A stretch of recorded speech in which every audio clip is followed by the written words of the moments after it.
আসসালামু আলাইকুম ওয়া রাহমাতুল্লাহি ওয়া বারাকাতুহু। সুপ্রিয় দর্শক শ্রোতা, যে যেখান থেকে দেখছেন আমাদের ইউটিউব চ্যানেল ট্যালেন্ট পিস অফিসিয়ালের পক্ষ থেকে আমি কারি মোহাম্মদ জাহিদুল ইসলাম ফারুকী আপনাদেরকে জানাচ্ছি স্বাগতম ও শুভেচ্ছা।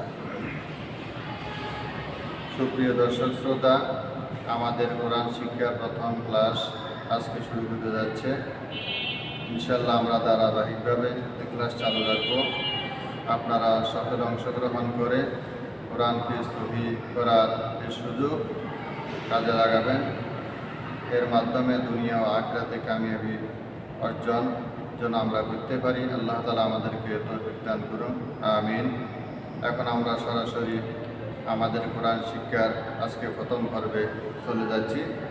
আমরা সকলে বোর্ডের দিকে খেয়াল করি।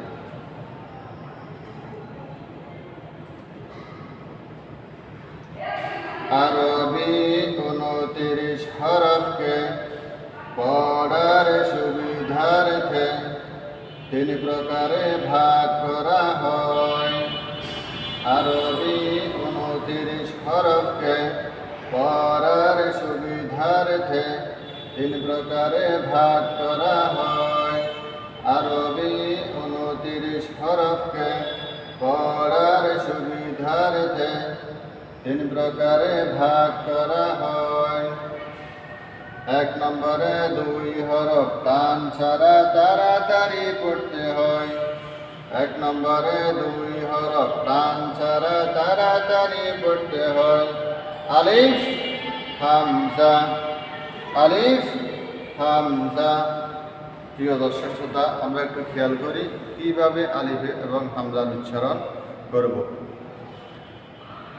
আলিফ উচ্চারণ করার সময় নিচের ঠোঁটের প্যাডের সাথে উপরের 2 দাঁতের আগার সাথে লাগিয়ে মুখে দিয়ে হালকা বাতাস বাইর হবে এবং চেহারায় হালকা হাসির ভাব প্রকাশ পাবে।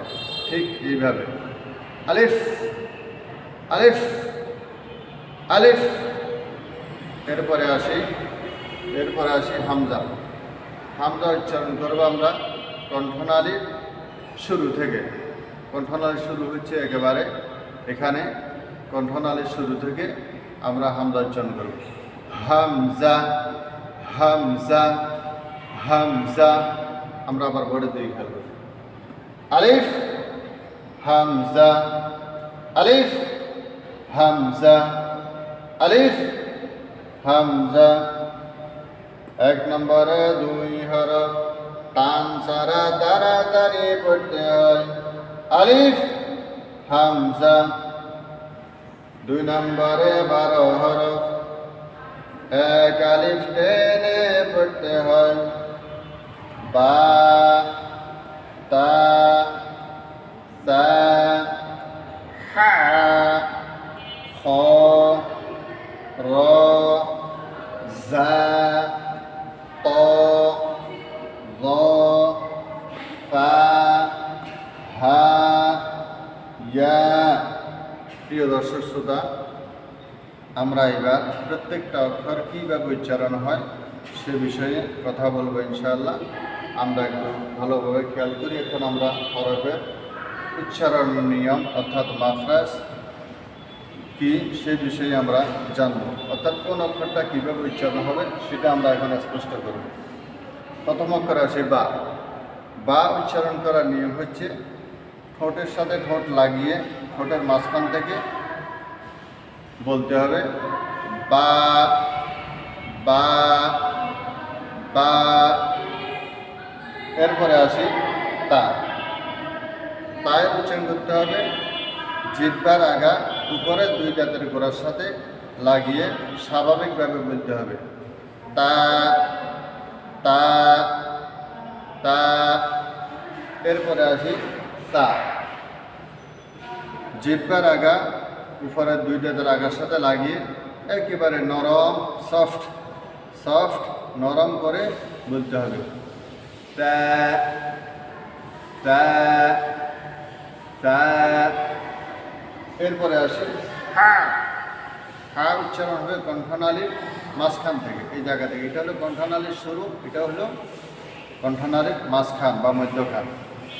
গলার মধ্যে শো শো আওয়াজ হবে, সেই আওয়াজের সাথে কণ্ঠনালীর মাঝখান থেকে এই হাটা উচ্চারণ করতে হবে। হা হা হা। এরপরে আসি খ।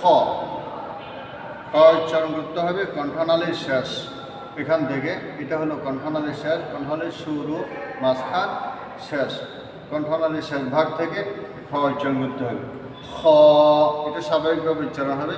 খ খ খ। এরপর আসে র। র এর উচ্চারণ হবে জিহ্বার আগা তার বরাবরের সাথে, উপরে তালের সাথে লাগিয়ে ল ল ল। তারপর আছে ঝা।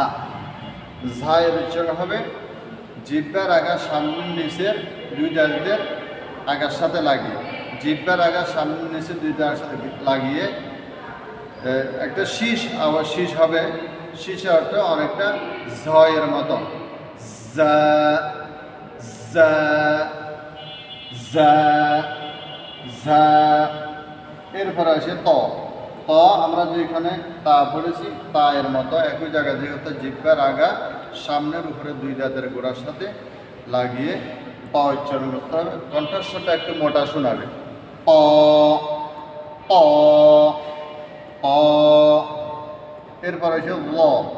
ল ফা এর মতো একই জায়গা থেকে, জিহ্বার আগা সামনের উপরে দুই দাঁতের আগার সাথে লাগিয়ে কণ্ঠস্বর মোটা হয়ে আওয়াজটা বের হবে। ল ল ল। এরপরে আসি ফা। ফা এর উচ্চারণ হবে নিচের ঠোঁটের ফ্যাটের সাথে উপরের দুই দাঁতের আগা লাগবে, ঠিক এইভাবে। ফা ফা ফা। এরপরে আসি হা। কণ্ঠনালীর শুরু থেকে ওই হামদার মতো কণ্ঠনালীর শুরু থেকে বলতে হবে হা হা। এরপরে আসি ইয়া। জিহ্বার মাঝখান থেকে বলতে হবে, জিহ্বার মাঝখান উপরে তালের সাথে লাগিয়ে নরম করে বলতে হবে ইয়া ইয়া ইয়া। প্রিয় দর্শক শ্রোতা, আমরা 1 নম্বর এবং 2 নম্বরের হরফগুলো আমরা আরেকবার একটু রিভিশনে যাচ্ছি, আমরা সকলে পড়ে আবার একটু খেয়াল করি। 1 নম্বরে 2 হরফ টান ছাড়া তাড়াতাড়ি পড়তে হয়, আলিফ হামজা। 2 নম্বরে 12 হরফ 1 আলিফ টেনে পড়তে হয়, বা তা তা হা খ র জা